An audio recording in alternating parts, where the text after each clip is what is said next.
Peranan listrik sangat penting bagi setiap lapisan masyarakat. Bahkan, listrik juga sangat dibutuhkan sebagai sarana produksi dan untuk kehidupan sehari-hari. Listrik juga bersentuhan erat bagi kehidupan manusia karena peranan dan manfaatnya manusia dapat melakukan tugasnya dengan mudah. Listrik memiliki fungsi yang sangat besar, sehingga tentunya listrik ini dikonsumsi atau digunakan oleh hampir seluruh masyarakat yang ada di dunia. Oleh karena itu, jumlah konsumsi listrik di dunia dapat dikatakan sangat besar. Hal tersebut juga akan semakin naik seiring dengan pertumbuhan penduduknya. Semakin banyak penduduk, maka kebutuhan akan listrik semakin melonjak dari tahun ke tahun. Sebelumnya, kita perlu mengetahui hal-hal pada negara berkembang yang berpengaruh pada konsumsi listrik. Yang pertama yaitu ada taraf kemakmuran, di mana banyak masyarakatnya yang tergolong belum mapan atau di mana penduduknya di negara berkembang ini masih memiliki pendapatan yang rendah. Selain faktor penghasilan, pemakaian energi di negara tersebut juga masih belum rata. Misalnya tidak ada listrik di daerah tertentu, lalu kurangnya air bersih dan keadaan rumah yang sederhana. Lalu yang kedua yaitu rendahnya produktivitas kerja, yang biasanya hal ini disebabkan karena beberapa faktor seperti sebagian besar negara yang berkembang masih menggunakan teknologi tradisional untuk memproduksi sesuatu, sehingga hasil produknya rata-rata yang dihasilkan masih rendah. Lalu kegiatan industri juga sebagian besar masih memakai peralatan yang seadanya. Sehingga dari data tersebut kita dapat mengetahui bahwa hal-hal tersebutlah yang membuat negara-negara berkembang ini masih memiliki konsumsi listrik yang jauh lebih sedikit dibandingkan dengan negara-negara maju yang pastinya berbanding terbalik.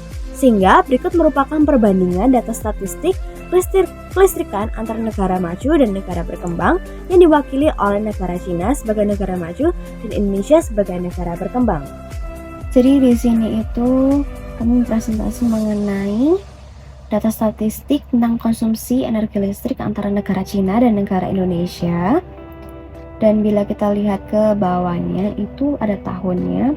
Jadi dari tahun 1965 sampai 2021. Yap. Bila kita lihat di sini itu kayak jaraknya itu Indonesia sama Cina tuh awalnya nggak beda jauh. Ternyata udah jauh. Cina itu mengkonsumsi 1536 TWh pada tahun 1965, tapi Indonesia sendiri itu masih 85 TWh saja.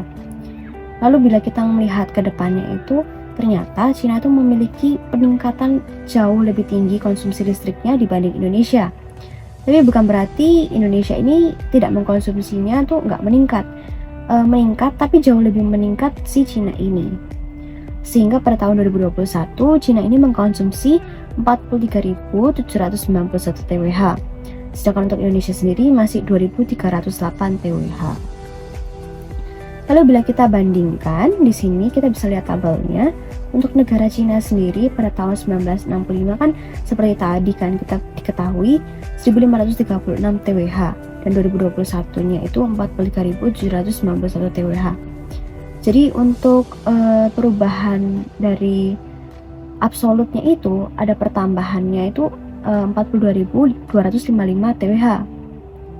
Sedangkan untuk relatif perubahannya itu ada pertambahan juga 2.751%. Seperti yang itu digarisi. Nah, sekarang kita bisa melihat yang di bagian Indonesianya. Kita bisa slide ke bawah dulu. Ya, untuk Indonesia sendiri pada tahun 1965 tadi kan 85 TWh konsumsinya. Sedangkan untuk 2021 konsumsinya menaik jadi 2.308 TWh. Nah, perubahan absolutnya itu pertambahannya 2.224 TWh dan perubahan relatifnya itu yaitu 2.631%. Jadi ini termasuk tinggi tapi masih di bawahnya yang si Cina tadi. Lalu kita akan melihat total pengeluaran listriknya itu, konsumsi listrik. Jadi di sini kita bisa melihat ya. Untuk nomor pertama itu Cina. Jadi Cina yang mengeluarkan konsumsi listrik yang paling banyak, di mana dia mengkonsumsi 8.312.800 gigawatt. Ya, ini highlightnya. Datanya juga 2021. Lalu kita bisa melihat juga populasinya ini itu 1.412.600.000. Nah, ini datanya 2021 juga. Untuk kilowattnya itu 5.885, wattnya 671. Indonesianya sendiri itu di peringkat 12 ya, 12. Ya, dimana dia itu total pengeluaran energi listriknya itu 307.566 gigawatt saja. Jadi dia lebih rendah daripada Cina. Ini bisa kelihatan ya perbedaan antara negara Indonesia dan Cina yang berkembang dan maju. Lalu ini populasinya sendiri itu Indonesia tuh 273.879.750. Jadi populasinya Indonesia tuh lebih sedikit daripada Cina. Jadi mungkin itu juga yang mempengaruhi konsumsi energi listriknya. Kenapa kok jauh lebih rendah dibanding dengan energi listriknya si Cina. Untuk kilowattnya itu 1123. Dan untuk wattnya sendiri itu 128. Seperti itu teman-teman. Tanpa kita sadari, konsumsi listrik yang semakin melonjak akan memiliki pengaruh yang sangat besar terhadap efek rumah kaca. Sebelumnya, apa sih sebenarnya efek rumah kaca itu? Efek rumah kaca merupakan istilah yang digunakan untuk menggambarkan bumi memiliki efek seperti rumah kaca yang dimana panas matahari terperangkap oleh atmosfer bumi dan menyebabkan suhu bumi menjadi hangat. Gas-gas di atmosfer yang dapat menangkap panas matahari disebut gas rumah kaca. Yang termasuk gas rumah kaca yang ada di atmosfer antara lain adalah karbon dioksida atau CO2, nitrogen dioksida atau N2O, metana atau CH4, dan freon atau SF6, HFC, dan PFC. Secara alamiah, gas rumah kaca dihasilkan dari kegiatan manusia sehari-hari. Namun, sejak tahun 1950-an, emisi gas CO2 meningkat secara drastis yang disebabkan oleh semakin majunya industri yang berbanding lurus dengan konsumsi energi. Sumber penghasil gas rumah kaca seringkali kita jumpai di sekeliling kita, misalnya penggunaan energi listrik khususnya. Lalu aktivitas dengan menggunakan kendaraan bermotor juga membakar sampah. Bahkan, dalam sepiring makanan kita dapat ditelaah sumber karbon yang merupakan penyumbang gas rumah kaca. Nasi dan sayuran berasal dari pertanian yang menggunakan pestisida. Daging berasal dari peternakan di mana kotoran hewannya menghasilkan gas metana. Limbah makanan dari sisa makanan yang membusuk juga menghasilkan gas metana. Selain itu, bila kalian akhir-akhir ini merasakan suhu bumi yang semakin panas, hal tersebut merupakan peristiwa dari dampaknya efek rumah kaca. Dikarenakan kebiasaan manusia yang memanfaatkan pendingin ruangan ataupun karena terdapat pihak oknum tertentu yang mencoba untuk membuat lahan dengan cara membakar hutan. Sehingga semakin membuat lapisan ozon semakin menipis dan juga membuat bumi menjadi semakin panas dan menjadi salah satu dampak negatif dari rumah kaca. Selanjutnya di sini itu kita bahas tentang global temperatur atau suhu global ya di sini. Ya, datanya sendiri itu di sebelah kanannya. Bisa dilihat ini dari tahun 1880 sampai 2020. Untuk yang di sebelah kirinya itu temperatur anomali, jadi kayak suhu rata-rata global gitu. Dan di sini itu kita lihat dari 1880 sampai tahun sekitar 1974 ini masih belum rata gitu, masih ada penurunan yang drastis dan lain-lainnya. Jadi datanya itu masih belum rata gitu, jadi belum signifikan ini maju naik atau enggak gitu.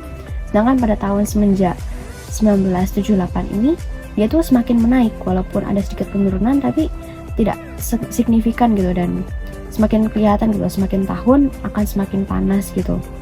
Dari 2020 tuh bisa dilihat itu 1,02 Celcius pertambahannya, sedangkan bila kita bandingkan dengan 1880 itu minus 0,08 Celcius.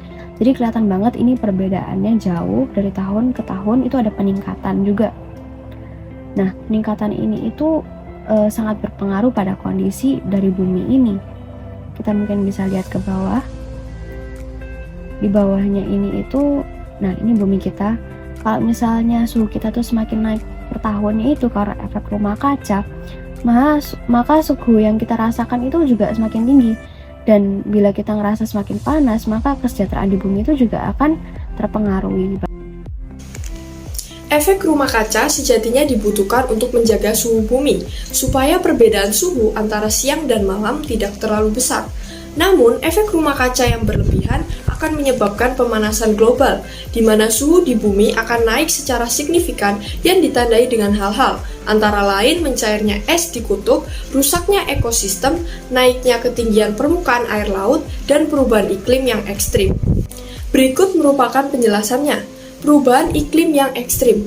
Beberapa tempat yang cenderung hangat akan menjadi lembab, karena ada lebih banyak air yang menguap di lautan. Hal itu disebabkan oleh uap air yang merupakan gas pada rumah kaca, sehingga keberadaannya akan menyebabkan meningkatnya efek insulasi pada atmosfer. Selanjutnya, meningkatnya permukaan air laut.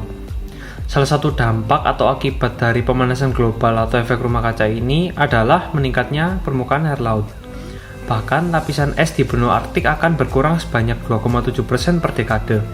Kemudian temperatur rata-rata global telah meningkat dengan kedalaman paling sedikit 300 meter saja.